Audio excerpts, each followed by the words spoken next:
insidioso, ese es el término, insidioso, que demora en instaurarse, y el curso es prolongado, ¿no? Normalmente bastante tiempo más de lo normal. La naturaleza de una respuesta entonces será en la inflamación aguda fisiológica, en la inflamación crónica será patológica, y respecto al tejido dañado, pues usualmente está moderada la inflamación y se resuelve rápido. Sin embargo, en una inflamación crónica el problema debe ser severo porque es acumulativo, es de mucho tiempo, y esto genera generalmente que también sea progresivo. Siguiente, por favor. Esto del efecto tabicador de la inflamación es también un mecanismo de protección de la especie, ¿no? O sea, la inflamación, así como el dolor, son un mecanismo de protección de la especie. Claro está, ¿no? Si siento dolor, puedo entonces seguir evitando la noxa, ¿no es cierto? Si no sientes el dolor, entonces ¿cómo puedes evitar la noxa? Es un poco difícil, ¿sí? Y la inflamación permite que se pueda reparar el tejido, de tal manera de que, de alguna forma, pues la inflamación es parte también de que se pueda recomponer o reparar el tejido, ¿no es cierto? Entonces, ¿cómo es este efecto tabicador? Se refiere a específicamente el aumento del fibrinógeno y otras proteínas plasmáticas que habíamos dicho que también funcionan como reactantes de fase aguda. Lo que va a hacer es que al aumentar este fibrinógeno, también va a aumentar la coagulación en la zona anexa o en la zona adyacente a donde se ha producido la lesión, ¿de acuerdo? Y de esta manera se realiza un aislamiento de la zona inflamada. La zona inflamada entonces tiene cierto aislamiento, ¿gracias a qué? Gracias a este aumento del fibrinógeno que produce esta acción. ¿Esto para qué? Para retrasar la diseminación de los gérmenes en general, ¿no? De los productos tóxicos, y un caso en particular es el de los estafilococos y otro el de los estreptococos. ¿Cuál es el germen más común que vive con nosotros como parte de la flora normal de la piel? Es el estafilococo dorado, estafilococo aureus, ¿no es cierto? Entonces, el estafilococo produce normalmente una destrucción tisular intensa, por lo tanto, el organismo trata de contrarrestar esto porque es rápido y violento, ¿de acuerdo? Mientras que en el caso del estreptococo produce una destrucción tisular leve, mínima. Esto es lo que confunde a veces al cuerpo. ¿Por qué? Porque permite de alguna manera que se instaure bastante más la infección y que cuando quiera reaccionar el sistema sea entonces un poco complicado, ¿no? Por eso que a veces termina siendo lo más frecuente de infecciones en la piel producidas por el estafilococo, pero la más peligrosa el estreptococo, ¿de acuerdo? Siguiente.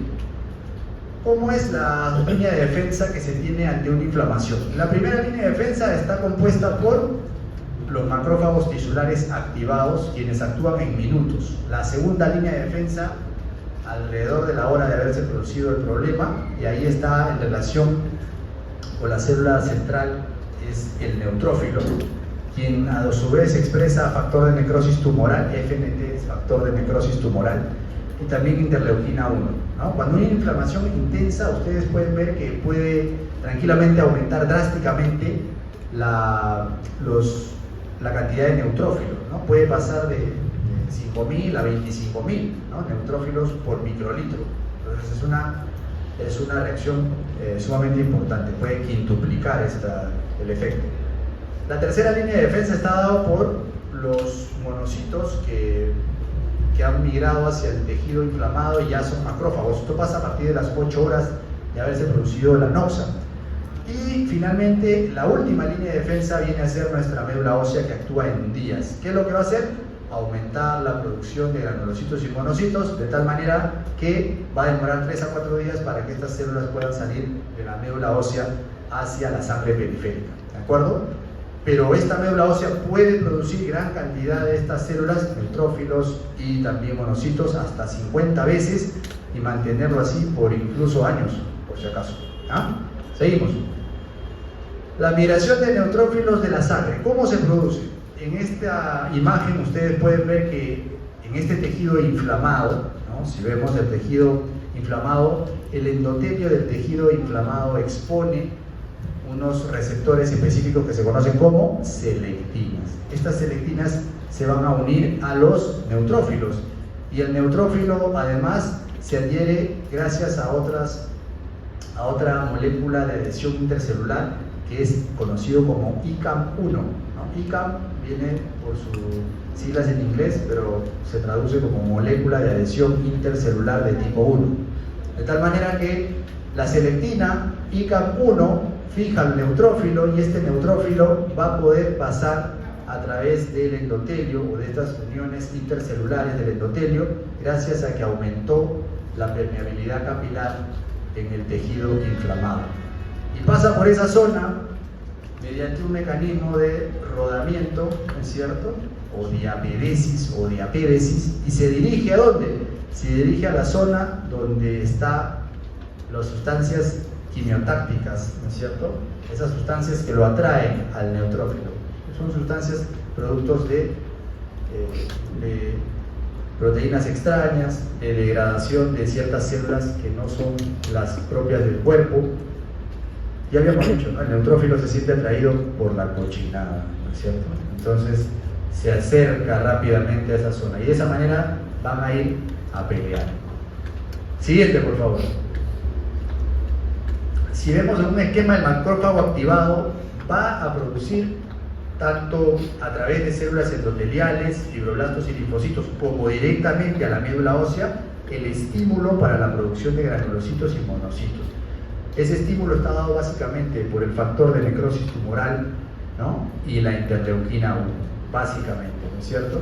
Pero además estas células endoteliales, los fibroblastos y linfocitos también tienen o producen aumento del factor estimulante de colonias, de granulocitos, de monocitos, de tal manera de que actúan directamente en la médula ósea. Es un feedback positivo, ¿no? Una retroalimentación positiva para que se siga produciendo más. Siguiente, por favor. Con esta lámina terminamos, creo, esta clase. Formación del pus. El pus está compuesto por desecho de diferentes bacterias muertas, los neutrófilos mismos que han combatido la infección o la posible infección, macrófagos muertos, el tejido necrótico degradado, en verdad por varias cosas, ¿no? Pero lo importante es que todo esto siempre es agrupado en una cavidad, ¿cierto? Esta es una infección, por ejemplo, del folículo piloso, de la función de la pestaña, más conocido como orzuelo. El orzuelo es una infección del folículo piloso, o de la pestaña, mejor dicho, ¿de acuerdo? Y esto durante días o semanas se va a reabsorber, demora, ¿no es cierto?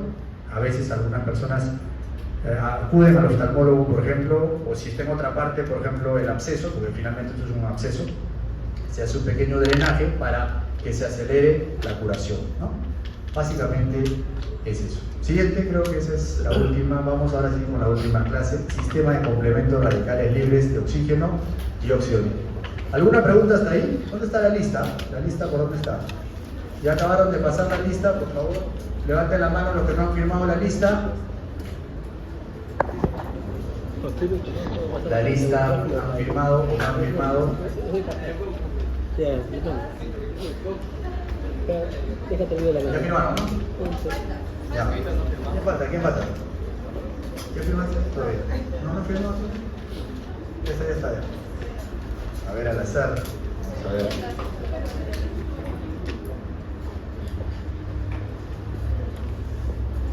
Acuña Pauca, Juliana Carol Nieves. Mejía Saavedra, Maricielo Gloria. Cázares Malaver, Víctor Juan. Macote Quintana, Alison. Rodríguez Vivanco, Reider Alberto. Muy bien. A ver la otra. No me paso ahorita, pero después cuando acaba la clase no hay nadie. Zamora Chota Mañori Nicole. Muy bien.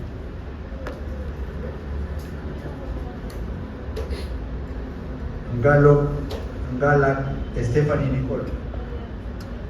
Bien. Flores Huerta Andrea Madeleine. Socla Cornejo Fátima Lucía. Muy bien, nadie más, ¿no? ¿Hay otra lista, creo? No, solamente eran dos. Ya, listo. Sistema de complemento radicales libre de oxígeno, óxido nítrico. Siguiente. A ver, los logros del aprendizaje ya lo tienen ahí. Siguiente, por favor. Vamos a ver. ¿Qué pasa? ¿Tú te estás anotando en todas las listas? Ah, no te anotas en la lista. Ya. Pensé que te anotabas en todas las listas. Sistema de complemento para la acción del anticuerpo. A ver, el sistema de complemento es un sistema, valga la redundancia, de más o menos 20 proteínas que van en ese orden, C1, C2, C3 hasta C9, proteína B y proteína D, ¿de acuerdo? ¿Cuál es su misión principal? Es eliminar patógenos de la circulación. O sea, este sistema trabaja también en armonía con nuestros otros sistemas de defensa. Tenemos varios sistemas de defensa, no solamente tenemos neutrófilos o linfocitos o en general granulocitos y granulocitos. También tenemos esta vía que es súper importante, la vía del complemento. Esta vía del complemento, o este sistema del complemento, tiene a su vez 3 vías de activación. Una es la vía clásica, otra la alterna y otra es la vía de las lectinas, ¿de acuerdo? Vamos a ver cada una de ellas. Pero primero, funciones en general del complemento. Son varias, yo creo que estas 7 nos queda chico, pero creo que es un buen resumen. Por ejemplo, la primera función, y que quede bien claro, es la opsonización de células y fagocitosis secundaria a esta opsonización. ¿Qué era la opsonización? Lo habíamos dicho, salud, lo habíamos dicho en la primera clase, creo, en la clase pasada, me parece, era en relación a la opsonización, era darle pues el sabor, ¿no? La opsonización es condimentar adecuadamente a la bacteria, al patógeno, para que fácilmente, ¿no?, venga a ser saboreado por el macrófago, ¿no es cierto? El macrófago necesita que esté bien, sabroso, ¿no es cierto? Entonces la opsonización es el proceso que hace que esté sabroso. ¿Y quién se encarga de este proceso? El C3b. C3b es un fragmento del complemento, por si acaso. Y la destrucción o la lisis de la bacteria se debe gracias a un complejo citolítico o complejo de ataque de membrana, también conocido como CAM, complejo de ataque de membrana. Parece una fórmula matemática, pero así es, C5b6789, ¿de acuerdo? Luego, lo que puede hacer también este sistema, puede producir aglutinación. Cuando vean la práctica, o los que ya hicieron su práctica de grupo sanguíneo, van a ver que existe una reacción positiva antígeno-anticuerpo. Esa reacción se conoce como aglutinación, ¿de acuerdo? También van a neutralizar virus y también son capaces de generar quimiotaxia. Quimiotaxia en relación al fragmento C5a, y lo que va a hacer es atraer, ¿no es cierto?, va a atraer las sustancias o atraer ciertas células para que puedan seguir defendiendo o participando en la reacción. Otro es la activación de mastocitos y basófilos, y finalmente pues efectos antiinflamatorios producto del aumento de la vasodilatación local. BD es vasodilatación. ¿Cuáles son las vías del sistema del complemento? Hay 3 vías, les había dicho: la clásica, la vía de las lectinas y la vía alterna. Lo importante acá es ver que las 3 vías terminan en una activación del complemento. O sea, las 3 vías tienen como objetivo activar el complemento. ¿Cómo se activa? Eso sí difiere un poco. Por ejemplo, en la vía clásica la activación se da por la presencia de inmunocomplejos. Inmunocomplejo es también, o se conoce también a la suma del antígeno con el anticuerpo, ¿no? Cuando hay antígeno más anticuerpo, eso lo llamamos inmunocomplejo.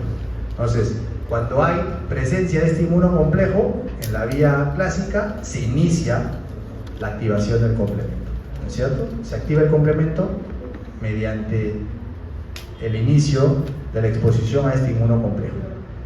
Número 2, la vía de las lectinas. ¿Qué pasa con las lectinas? Estas lectinas se van a unir ¿a dónde?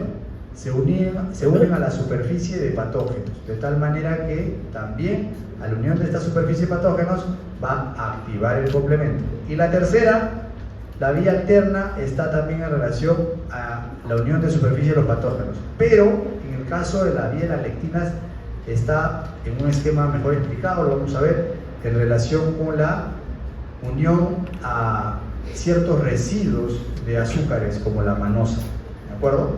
Muy bien, esta activación del complemento finalmente entonces principalmente se encargará de la ozonización de patógenos, destrucción de los mismos, pero también servirá para el reclutamiento de células inflamatorias, ¿ya? A ver, ¿cómo es en específico la vía clásica del complemento? Si revisamos su activación, es de la siguiente manera. El complejo antígeno-anticuerpo, es decir, el inmunocomplejo, va a actuar sobre el fragmento C1 del complemento. Y este fragmento C1 se va a activar producto de esta reacción.